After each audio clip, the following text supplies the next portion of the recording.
औज़ुबिल्लाहिमिनश्शैतानिर्रजीम बिस्मिल्लाहिर्रहमानिर्रहीम। अस्सलाम वालेकुम स्टूडेंट्स, आपको इस नई सीरीज़ में खुशामदीद कहता हूँ। इस नई सीरीज़ में हम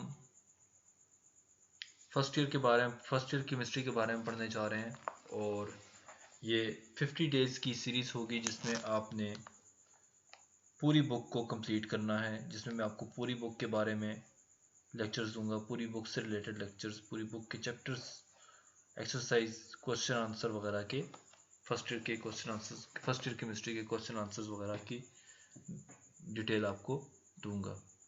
कंसेप्ट के हवाले से भी आपको आगाह करूंगा। तो आज के जो टॉपिक है उसका नाम है फंडामेंटल ऑफ केमिस्ट्री। और सबसे पहले हम डिफाइन करते हैं केमिस्ट्री को, कि केमिस्ट्री जो है वो साइंस की वो ब्रांच है जो कि मैटर के बारे में हमें बताती है। Which deals with study of matter, उसकी प्रॉपर्टी के बारे में बताती है। मैटर की प्रॉपर्टीज़ क्या होंगी, खुसूसियात क्या हैं। मैटर की कंपोजिशन के बारे में बताती है कि मैटर की क्या कंपोजिशन होगी, किस चीज़ से मिलकर मैटर बना हुआ है और इसका बिहेवियर क्या होगा। ठीक है, बिहेवियर के बारे में बताती है कि ये किस तरह से बिहेव करेगा। और जो जो मैटर में चेंजिंग होती है कि मैटर सॉलिड से लिक्विड में कन्वर्ट हो रहा है, लिक्विड से गैस में कन्वर्ट हो रहा है, किसी भी तरह की मैटर के अंदर जो चेंजेस आ रही हैं उनके बारे में हम केमिस्ट्री में पढ़ते हैं। तो केमिस्ट्री की कुछ ब्रांचेस हैं, क्योंकि केमिस्ट्री एक बहुत बड़ी फील्ड है और इसको फिर ब्रांचेस में डिफाइन किया गया है, ब्रांचेस में तकसीम किया गया है।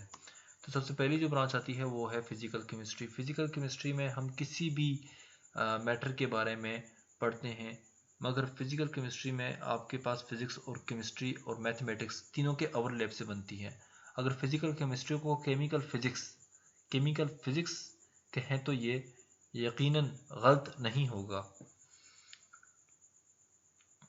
यानी इसमें फिजिक्स के रूल्स भी आप अप्लाई करते हैं। ये जो आपकी फर्स्ट ईयर की केमिस्ट्री है ये तकरीबन आप कह सकते हैं कि फिजिकल केमिस्ट्री है, क्योंकि इसमें आप ज़्यादातर मैथमेटिकल इक्वेशंस वगैरह से डील करेंगे। फिजिकल केमिस्ट्री में आप स्टेट ऑफ मैटर्स के बारे में पढ़ते हैं, सॉलिड, लिक्विड, गैसेस वगैरह क्या हैं, और इस तरह की फिजिकल फिनोमेना के बारे में पढ़ते हैं। Melting point, boiling point, density, solution, concentration वगैरह के बारे में आप पढ़ते हैं।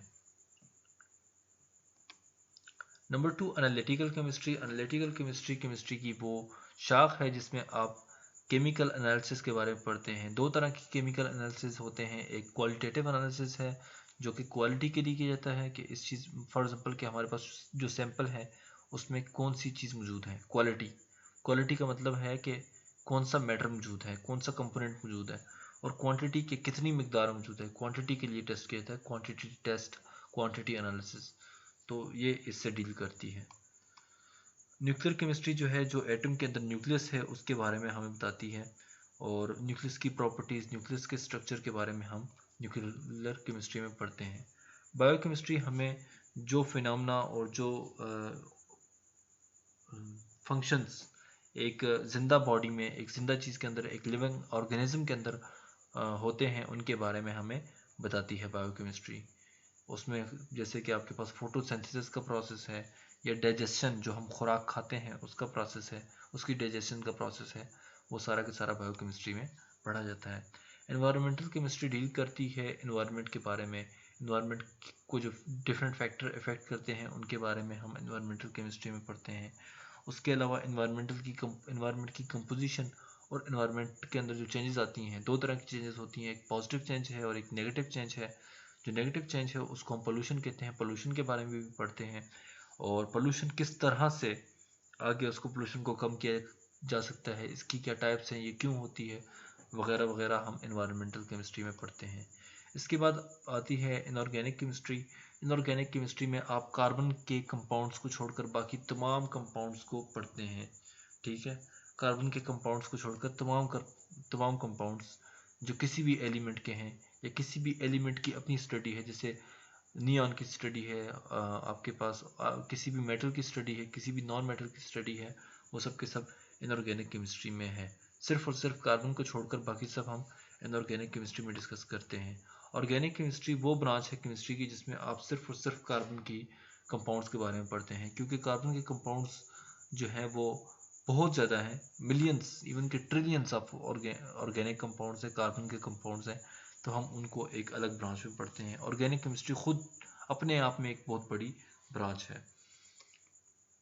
उसके बाद आती है इंडस्ट्रियल केमिस्ट्री। इंडस्ट्रियल केमिस्ट्री नाम है, इंडस्ट्रियल केमिस्ट्री में हम पढ़ते हैं कंपाउंड्स के बारे में जो कि बड़े लेवल पे तैयार की जाती हैं। यानी कि ये इंडस्ट्रियल केमिस्ट्री एक ऐसा केमिस्ट्री की एक ऐसी ब्रांच है जिसमें हम टेक्नोलॉजी के बारे में पढ़ते हैं, जिसमें हम एक बड़े पैमाने पर लार्ज स्केल पे किसी चीज़ को प्रिपेयर करने के बारे में पढ़ते हैं। हम एक ऐसी टेक्नोलॉजी डेवलप करते हैं जिससे हम किसी चीज़ को बड़े पैमाने पर मगर सस्ते तरीके से उसको तैयार सस्ते दामों में उसको तैयार किया जा सके, किसी भी मटेरियल को बड़े पैमाने पर। ठीक है, अब हम चलते हैं कुछ बेसिक टर्म्स की तरफ जो कि आपने पहले भी पढ़ी हैं, 9th में और 10th में पढ़ी हैं। उनको मैं रिकॉल करता हूं जो कि इस चैप्टर के हवाले से इंपॉर्टेंट है। एटम्स।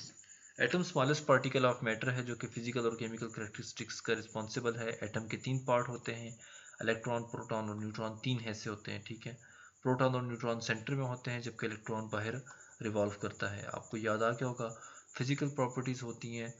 एक फिजिकल प्रॉपर्टी वो प्रॉपर्टी होती है जिसमें मेल्टिंग पॉइंट, बॉइलिंग पॉइंट और डेंसिटी वगैरह शामिल है। ये फिजिकल स्टेट से ताल्लुक़ रखती हैं। केमिकल प्रॉपर्टीज़ जो है वो रिएक्शन ऑफ सब्सटेंसेस होती हैं। फॉर एग्जांपल किसी भी चीज़ का जो रिएक्शन होता है, फॉर एग्जांपल अगर आप कार्बन डाइऑक्साइड को पानी में डिजॉल्व करेंगे तो क्या रिएक्शन होगा, या चूने के पत्थर को जो है पानी में फेंकेंगे तो क्या रिएक्शन होगा। तो इस तरह की रिएक्शंस जो है, बेसिकली रिएक्शंस को आप रिएक्शन केमिकल प्रॉपर्टीज़ ही कहते हैं। मॉलिक्यूल्स, दो या दो से ज़्यादा एटमों से जो चीज़ मिलकर बनती है, ठीक है, उसे हम मॉलिक्यूल कहते हैं। और मॉलिक्यूल में एक चीज़ है कि मॉलिक्यूल कोवेलेंट बॉन्ड से बनता है। अगर दो या दो से ज़्यादा एटम आपस में कोवेलेंट बॉन्ड बनाकर जुड़ते हैं तो वो मॉलिक्यूल बनाते हैं। अब दो तरह के मॉलिक्यूल होते हैं, एक होमो एटॉमिक मॉलिक्यूल है जिसमें आपके पास दोनों एटम सेम होते हैं या तीनों एटम सेम है, जितने भी एटम हैं वो सारे के सारे सेम है। होमो मतलब सेम, एटॉमिक मीन एटम वाले। ठीक है, इसको होमोन्यूक्लियर भी कहा जाता है।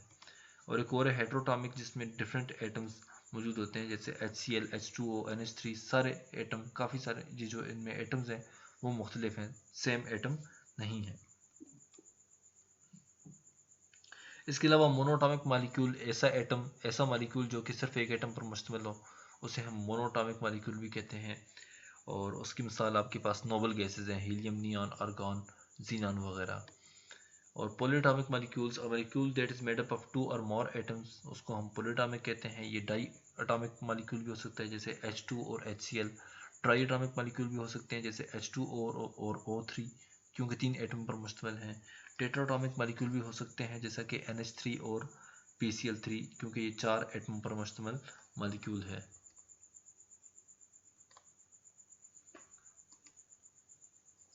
आयन। आयन एक ऐसी स्पीशी है जो कि इलेक्ट्रॉन लॉस और गेन करने से बनता है। ठीक है, जब भी कोई न्यूट्रल स्पीशी एटम या मॉलिक्यूल लॉस करेगा तो आपके पास इलेक्ट्रॉन लॉस करेगा तो आयन बनेंगे। आपके पास एटॉमिक आयन होता है जो कि किसी एटम के इलेक्ट्रॉन लॉस और गेन करने से बनता है। दूसरा मॉलिक्यूलर आयन है जो कि किसी मॉलिक्यूल के इलेक्ट्रॉन लॉस करने या गेन करने से बनता है। On the basis of charges in ion can be cation and anion. तो चार्जेस के ऊपर डिपेंड करता है कि यहाँ पे दो तरह के आयन होते हैं, एक पॉजिटिव आयन है और एक नेगेटिव आयन है। ठीक है, अगर इलेक्ट्रॉन गेन किया तो नेगेटिव आयन बनेगा, अगर इलेक्ट्रॉन डोनेट किया तो पॉजिटिव आयन बनेगा। तो पॉजिटिव आयन को कैटायन भी कहा जाता है। एलिमेंट्स वो सब्सटेंसेस हैं जो कि सिमिलर एटम से बने होते हैं। फॉर एग्जांपल आयरन है, आयरन के तमाम एटम सेम होते हैं, लिहाजा आयरन एक एलिमेंट है। कंपाउंड वो है जिसमें आप के पास डिफरेंट एलिमेंट्स फिक्स प्रोपोर्शन में आपस में केमिकल रिएक्शन से जुड़कर बनते हैं। ठीक है, वो सब्सटेंस जो कि डिफरेंट एलिमेंट्स से बना हो जिसमें हर एलिमेंट्स की प्रोपोर्शन फिक्स हो। ठीक है, लॉ ऑफ कांस्टेंट प्रोपोर्शन अगर आपने कहीं पढ़ा हो 8th में या 7th में, तो वो इसको डिफाइन करता है कंपाउंड्स को। मिक्सचर जो है वो फिजिकल कॉम्बिनेशन ऑफ 2 और मोर थिंग्स हैं। एयर इसकी एक बेहतरीन मिसाल है। होमोजीनियस मिक्सचर होता है जिसमें आपके पास सेम फेजेस होती हैं। एयर इसकी एक मिसाल है, एयर है। या आप मिसाल ले लें जैसे अल्कोहल और पानी को अगर आप आपस में मिक्स कर दें तो ये भी उसकी एक मिसाल बन जाती है। तो सोल्यूशन मोस्टली ऐसे होते हैं कि सेम फेजेस हों, लिक्विड लिक्विड हो, गैस गैस फेज हो या सॉलिड सॉलिड फेज हो।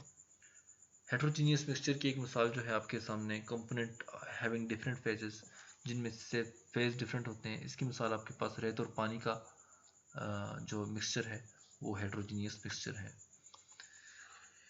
फिर अब हम बात करते हैं रिलेटिव एटॉमिक मास और एटॉमिक मास यूनिट की। तो रिलेटिव एटॉमिक मास की डेफिनेशन ये है कि the mass of an atom of an element relative to mass of an atom of carbon 12। तो हम क्या करते हैं कि किसी भी एटम को, कोई भी एटम है उसको कंपेयर करवाते हैं C12 के मास के साथ, जो कार्बन का आइसोटोप है जिसे कार्बन 12 कहते हैं, ठीक है, उसके साथ हम इसको कंपेयर करवाते हैं और इस तरह से हम उसका मास मेजर करते हैं। ये है relative atomic mass. The mass of an atom of an element relative to mass of an atom of carbon 12 is called as atomic mass. अब कार्बन 12 की ही ज़रूरत क्यों पड़ती है? आपको एक बात बता दूं कि हमें एटम की ही ज़रूरत क्यों पड़ी। सबसे पहली बात यह है कि एटम की ज़रूरत हमें क्यों पड़ी। एटम की ज़रूरत हमें इसलिए पड़ी कि अगर हम किसी एटम को मेजर करते हैं तो हम पत्थर रख के या उसको किसी फिजिकल बैलेंस में रख के मेजर नहीं कर सकते। वो बहुत छोटा होता है और बहुत हल्का होता है, तो उसको मेजर करने के लिए हम कार्बन 12 को यूज़ करते हैं, कार्बन के ही आइसोटोप्स को यूज़ करते हैं। मगर कार्बन ही क्यों, हाइड्रोजन क्यों नहीं लिया हमने, या कोई बड़ा आयरन वगैरह क्यों नहीं लिया? तो इसकी रीज़न कुछ ये है कि कार्बन जो है वो इजीली अवेलेबल है, हर जगह मौजूद होता है, ठीक है, ज़मीन पे। It is quit stable and having long life. तो जो कार्बन है वो स्टेबल है, कभी टूटता फूटता नहीं है, ठीक है। जो स्टैंडर्ड होना चाहिए वो स्टैंडर्ड हो, जो स्टैंडर्ड होता है वो उसको बदलना नहीं चाहिए, उसकी जो मैस है वो कम नहीं होना चाहिए। तो ये जो कार्बन है ये स्टेबल होता है और ये इसकी लॉन्ग हाफ लाइफ होती है, जिसकी वजह से ये टूटता फूटता जल्दी नहीं है। और इसका जो मैस है वो एग्जैक्टली 12 है।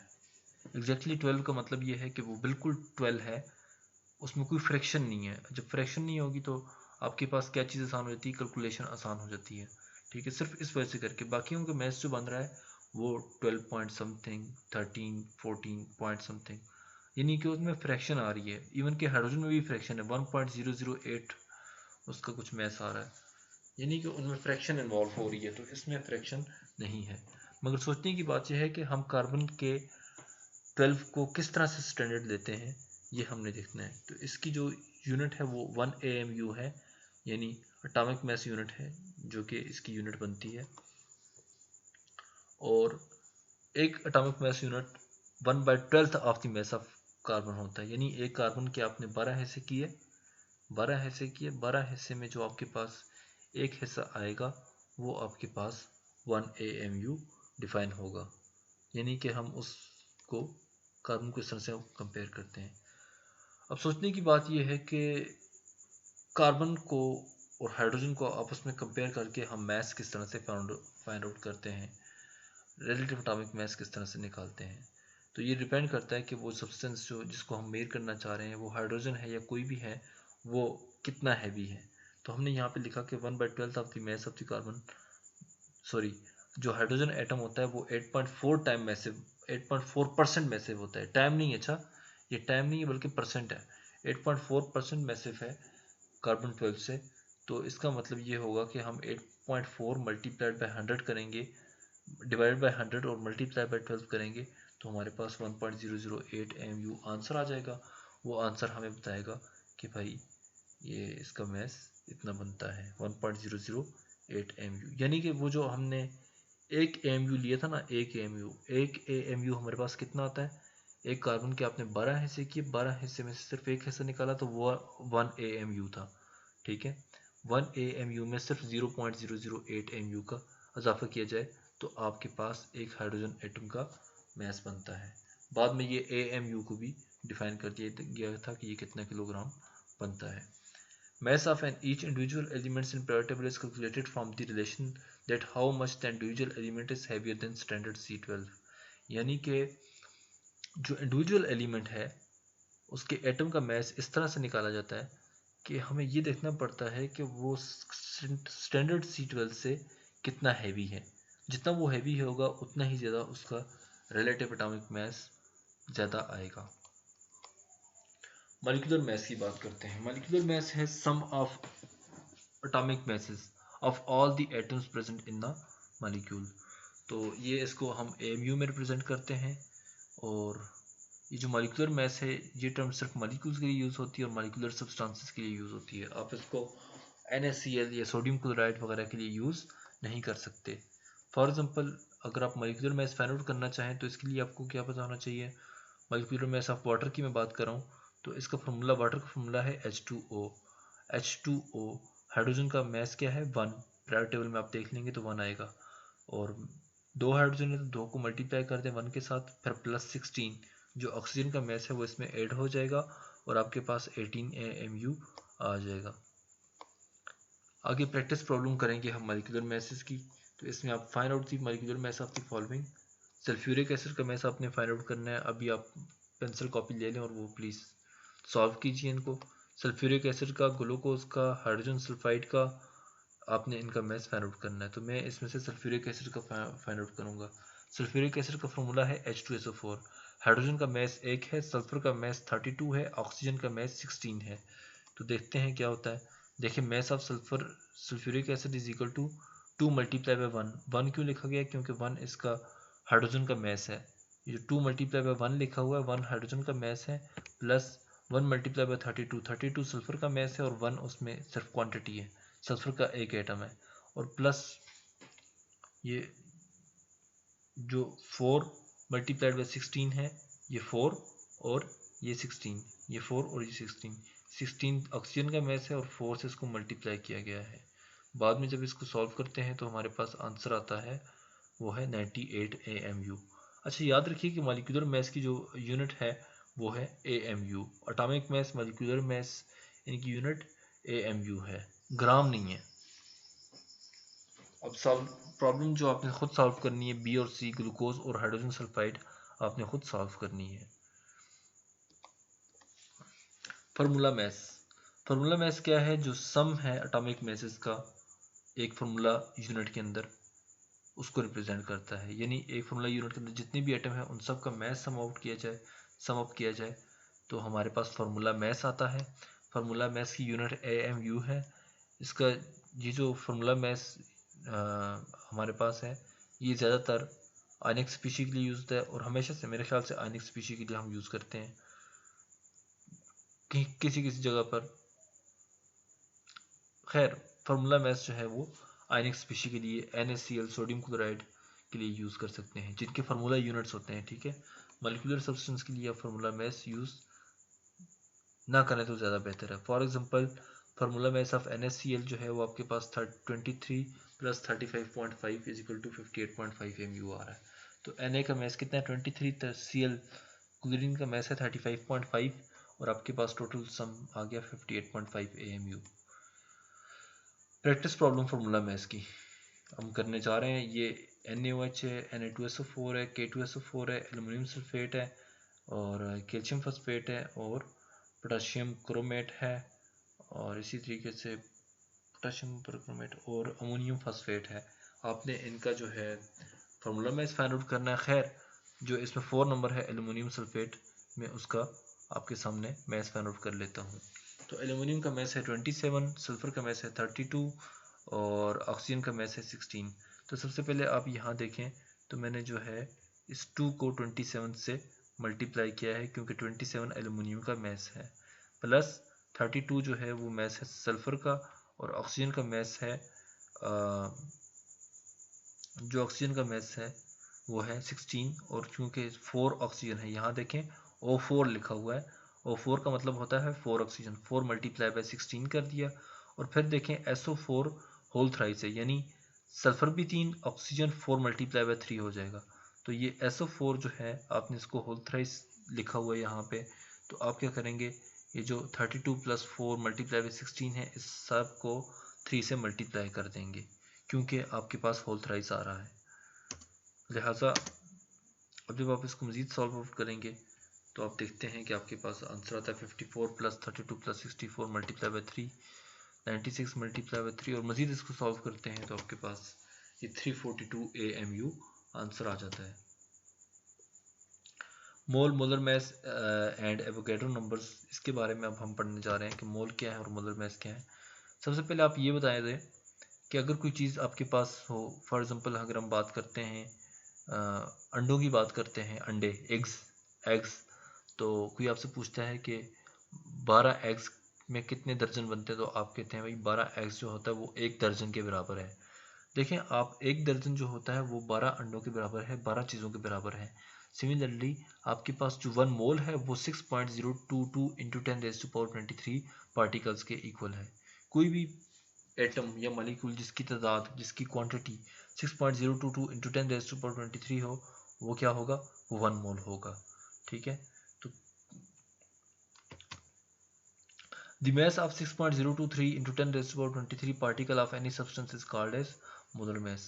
अगर आपके पास वो चीज़ है तो उसकी जो 6.022 इंटू 10⁻23 पार्टिकल्स अगर आपके पास मौजूद हैं, इमेजिन कर लें, फ़र्ज़ करें अगर आपके पास इतने पार्टिकल, इतने एटम मौजूद हैं किसी चीज़ के, या मालिक्यूल मौजूद हैं या आयन मौजूद हैं। ये मैं डिफरेंट इसलिए बात करूँ क्योंकि डिपेंडिंग अपॉन आवर सब्सटेंस, हमारा सब्सटेंस की जो नोयत है वो क्या है, हम एटम भी ले सकते हैं, मॉलिक्यूल भी ले सकते हैं और आयन भी ले सकते हैं। ठीक है, उसके ऊपर डिपेंड करता है। अब आप क्या करें, 6.022 10⁻23 का जो मैस लेंगे, इतने पार्टिकल्स का जो मैस आएगा वो मोलर मैस होगा। क्या कहलाएगा, वो मोलर मैस कहलाएगा। और मोलर मैस, एक और चीज़ क्या है, मोलर मैस को हम इस तरह से डिफाइन करते हैं कि when the atomic mass, molecular mass और formula mass of a substance is expressed in grams is called as molar mass. तो मोलर मैस की दो डेफिनेशन है। एक ये कि आप जो 6.022 इंटू 10⁻23 पार्टिकल्स हैं, आप उनको तोलें और आपके पास मोलर मैस आ जाएगा। एक ये तरीका है, मगर इतने पार्टिकल गिनना मुश्किल है। दूसरा काम आप ये करें कि आपके पास जो सब्सटेंस है उसके मॉलिक्यूलर मास को, फॉर्मूला मास को या उसका एटॉमिक मास है। ठीक है, यहाँ पे मैं 3 नाम इसलिए ले रहा हूँ, डिपेंड करता है कि हमारे पास सब्सटेंस कौन सा हो। फार्मूला है, फार्मूला यूनिट है तो फार्मूला मैस ले लें, मॉलिक्यूल है तो मॉलिक्यूलर मैस ले लें, और अगर आप एटम, एटॉमिक सब्सटेंस है आपका तो एटॉमिक मैस ले लें। उस इन मैसेस को, इनमें से किसी मैस को आप जब ग्राम्स की फॉर्म में एक्सप्रेस करेंगे तो वो आपके पास होगा, मोलर मैस आ जाएगा। और उसमें 6.022 इंटू 10⁻23 पार्टिकल्स होंगे। ये बात आपने अपने जहन में बिठा लेनी है कि मोलर मैस में, यानी कि मोलर मैस में इतने ही पार्टिकल होते हैं। The number of 6.022 into 10⁻23 is called as Avogadro number. तो इस नंबर को हम कहते हैं एवोगैड्रो नंबर या एवोगैड्रो कांस्टेंट भी है। अब आपने दो फॉर्मूले, इंतहाई इंपॉर्टेंट फॉर्मूले हैं, ये याद रखने हैं कि the number of moles is equal to given mass in grams. Given mass in grams, ये मैं यहाँ पे एडिट कर लेता हूँ, गिवन मैस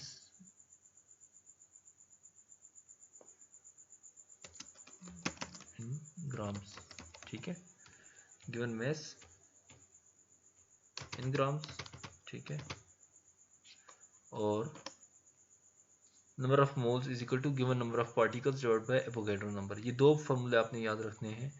ठीक है, तो नंबर ऑफ मोल्स के दो फॉर्मूले हैं। एक तब जब आपके पास गिवन मैस मौजूद हो, आपके पास मैस मौजूद हो, ठीक है, आप उसको ग्राम में कन्वर्ट कर लें या ग्राम में रख लें और उसको मोलर मैस से डिवाइड कर लें तो आपके पास मोल आ जाएंगे। दूसरा फॉर्मूला ये है कि आपके पास अगर नंबर ऑफ मोल्स आपको फाइंड आउट करने हो तो आपको गिवन हो नंबर ऑफ पार्टिकल्स, यानी कि 8.33 इंटू 10⁻24। इस तरह अगर आपके पास नंबर ऑफ पार्टिकल्स गिवन है तो आप उसको एवोगैड्रो नंबर से डिवाइड करें तो आपके पास नंबर ऑफ मोल्स आ जाएंगे।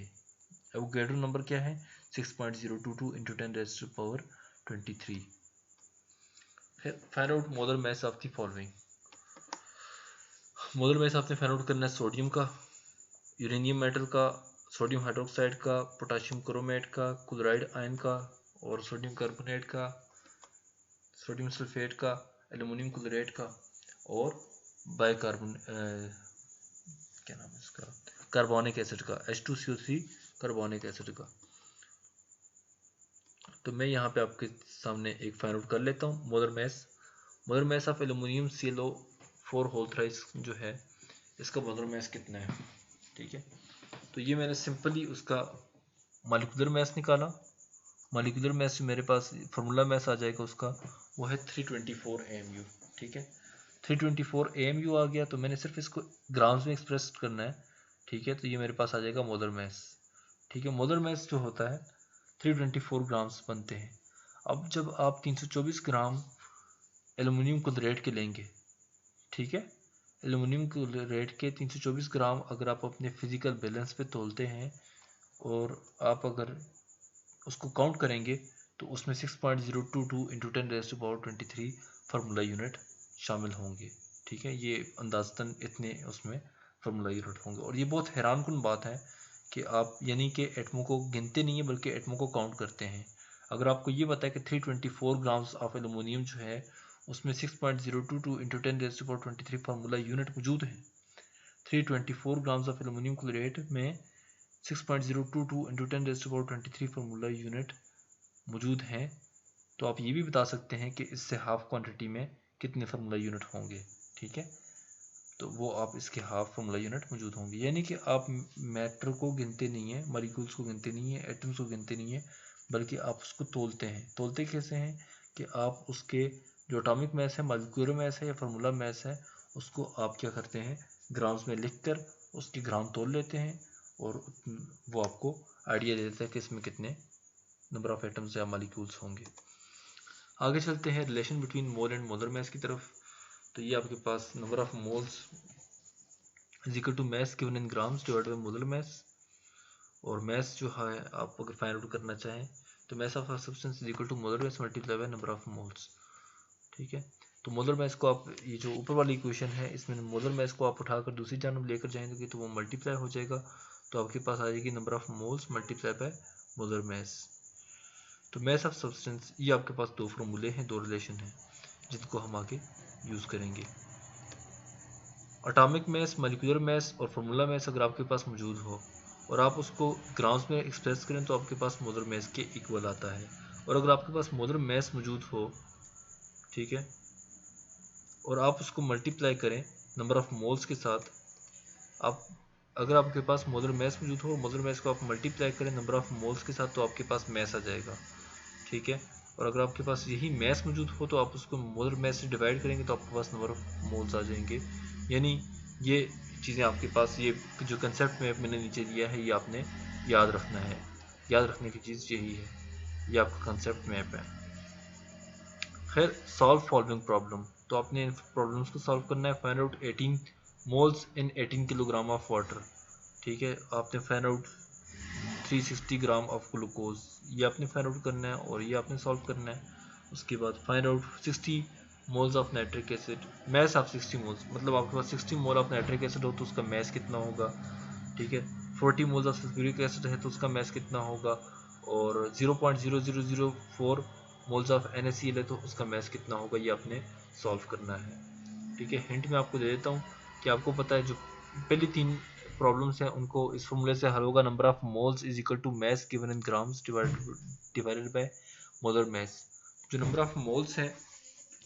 ऑफ मोल्स हैं आपने गेन करने हैं, तो आपने क्या करना है, सिर्फ जो ग्राम्स में उस मास को कन्वर्ट करके आपने मोलर मास से डिवाइड कर देना है, आपके पास आंसर आ जाएगा।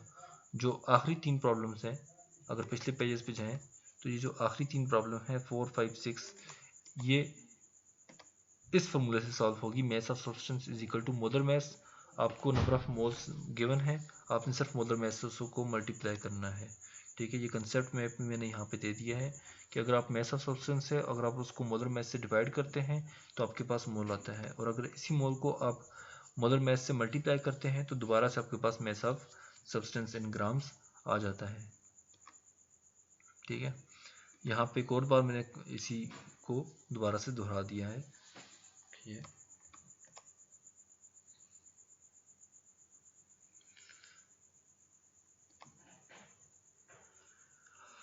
खैर आगे चलते हैं।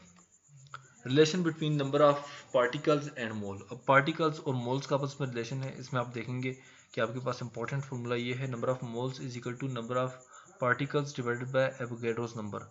तो नंबर ऑफ पार्टिकल्स को आपने, जो आपके पास नंबर ऑफ पार्टिकल्स हैं यानी 8.23 इंटू 10⁻24 जो भी हैं, आपने उसको क्या करना है, एवोगैड्रो नंबर से डिवाइड करना है। कोई आपसे कहता है कि भाई 1 ट्रिलियन मेरे पास पार्टिकल हैं, एटम हैं, तो आप बताओ कि उसमें कितने मोल आएंगे, तो वो ट्रिलियन पार्टिकल को आपने एवोगैड्रो नंबर से डिवाइड करना है तो आपके पास नंबर ऑफ मोल्स आ जाएंगे। एक तो ये फार्मूला है, दूसरा फार्मूला ये है कि number of particles is equal two moles multiply by Avogadro number. अगर आपने फाइंड आउट करने हैं, कोई आपको कहता है कि मेरे पास 6 मोल सल्फ्यूरिक एसिड है, बताओ भाई कि उसमें कितने पार्टिकल होंगे, 6 मोल्स में कितने पार्टिकल होंगे, कितने मॉलिक्यूल होंगे। तो आपने किस तरह से बताना है, 6 multiply bye 6 multiply bye Avogadro number से आप उसको मल्टीप्लाई करेंगे तो आपके पास नंबर ऑफ पार्टिकल्स आ जाएंगे। ये बिल्कुल ऐसे ही है, कोई आपसे पूछता है कि भाई मेरे पास 6 दर्जन अंडे हैं, तो बताओ मेरे पास टोटल अंडे कितने हैं, तो आपको होगी 6 multiply by 12 is equal to 72, तो आपको होगी 72 डजन, 72 अंडे हैं आपके पास। तो इस तरह से आप जवाब दे सकते हो, यानी कि इस तरह से आप इसकी एक तरह की एक्सप्लेनेशन मौजूद है। एवोगैड्रोस नंबर जो है आपके पास 6.023 × 10⁻23 के इक्वल होता है। प्रैक्टिस प्रॉब्लम्स हम इसमें करेंगे, और ये प्रैक्टिस प्रॉब्लम्स आपने लाजमी करनी है। अगर आप प्रैक्टिस प्रॉब्लम नहीं कर रहे तो आपका कंसेप्ट भी बिल्कुल अधूरा रह जाएगा। और ये मोल का कंसेप्ट ऐसा है कि पूरे फर्स्ट ईयर की केमिस्ट्री में ये बहुत सबसे इंपॉर्टेंट कंसेप्ट है। ये कन्वर्शंस आपने सारी सीखनी है। अगर आप ये कन्वर्शन नहीं कर पाते तो आपको आगे सोल्यूशन वाले चैप्टर में और इक्विलिब्रियम वाले चैप्टर में बड़ी परेशानी हो सकती है। Find out number of moles if you have 9.45 × 10⁻46 molecules of hydrogen gas. ठीक है, आपने क्या करना है, 6.02 × 10⁻23 मॉलिक्यूल ऑफ सल्फ्यूरिक एसिड के मोल फाइंड आउट करने हैं। आपने 8.02992 × 10⁻33 मॉलिक्यूल्स ऑफ नाइट्रोजन गैस के number of moles find out करने हैं। अच्छा, ये जो पहली 3 प्रॉब्लम्स हैं जो मैंने ऊपर दी हैं, ठीक है, ये तो सिंपली हल हो जाएंगी। ठीक है, सिंपल फॉर्मूले से find out number of moles if you have 10 atoms of helium. तो आपके पास अगर 10 एटम है हीलियम के तो आप बताएं कि मोल कितने हैं। Find out number of molecules in 64 moles of water. तो मॉलिक्यूल्स, अब नेक्स्ट आपके पास है मॉलिक्यूल्स आपने फाइंड आउट करना है 64 मोल्स ऑफ वाटर। सिंपली इसको एवोगैड्रो नंबर से मल्टीप्लाई करेंगे। ठीक है, और इस 6 वाले को भी आपने एवोगैड्रो नंबर से 5 मोल्स को मल्टीप्लाई करना है। और जहाँ तक बात है ऊपर वाले 4 क्वेश्चंस की, तो उसमें आपने एवोगैड्रो नंबर से डिवाइड करना है। मैं आगे हिंट दे देता हूँ। ये देखिए आपके पास number of moles is equal to number of particles divide by Avogadro number. और इसी तरीके से नंबर ऑफ पार्टिकल्स अगर आपने फाइंड आउट करने हो तो आप मोल को एवोगैड्रो नंबर से मल्टीप्लाई कर सकते हैं। नंबर ऑफ पार्टिकल्स जो हैं वो आपके पास ये कंसेप्ट में अगर आप याद रखना चाहें तो याद कर रख सकते हैं कि नंबर ऑफ पार्टिकल्स जब आप एवोगैड्रो नंबर से डिवाइड करते हैं तो आपके पास मोल आता है, और इसी मोल को जब आप मल्टीप्लाई करते हैं एवोगैड्रो नंबर से आपके पास नंबर ऑफ पार्टिकल्स दोबारा से आ जाते हैं। कंसेप्ट मैप की बात करूंगा। कंसेप्ट मैप इसमें क्या है, मैस ऑफ दी सब्सटेंस आपके पास मौजूद हो और आपने जनाब Ali mass of the substance को मल्टीप्लाई किया, सॉरी डिवाइड किया, तो आपके पास मोल आ गया, मोलर मैस आ गया। दोबारा से देख लें, अगर आप मैस ऑफ सब्सटेंस आपको गिवन हो, mass of the substance grams आपको गिवन हो और आपने उससे मोल में जाना है, उसको मोल में कन्वर्ट करना है, तो आप उसको मोलर मैस से डिवाइड कर दें। और अगर आपने नंबर ऑफ पार्टिकल्स की तरफ से फाइंड आउट करना हो, मोल से नंबर ऑफ पार्टिकल्स अगर आपने फाइंड आउट करने हो तो आप क्या करेंगे, उसी को सॉरी नंबर ऑफ पार्टिकल्स से अगर आपने मोल में जाना हो तो आप उसको एवोगैड्रो नंबर से डिवाइड कर देंगे। यानी मैस ऑफ द सब्सटेंस अगर आपके पास गिवन हो तो आप मोलर मैस से डिवाइड करके जा सकते हैं। और अगर आप नंबर ऑफ पार्टिकल्स आपके पास गिवन हो तो एवोगैड्रो नंबर में किस तरह से जाएंगे कि आप उसको एवोगैड्रो नंबर से डिवाइड करेंगे। और इसी तरीके से आपके पास अगर मोल मौजूद है तो आपने उसको मोलर मैस से मल्टीप्लाई किया तो मैस ऑफ द सब्सटेंस आ जाएगा। और मोल मौजूद है और इसी को आपने एवोगैड्रो नंबर से मल्टीप्लाई किया तो आपके पास नंबर ऑफ पार्टिकल्स आ जाएंगे। Thank you so much.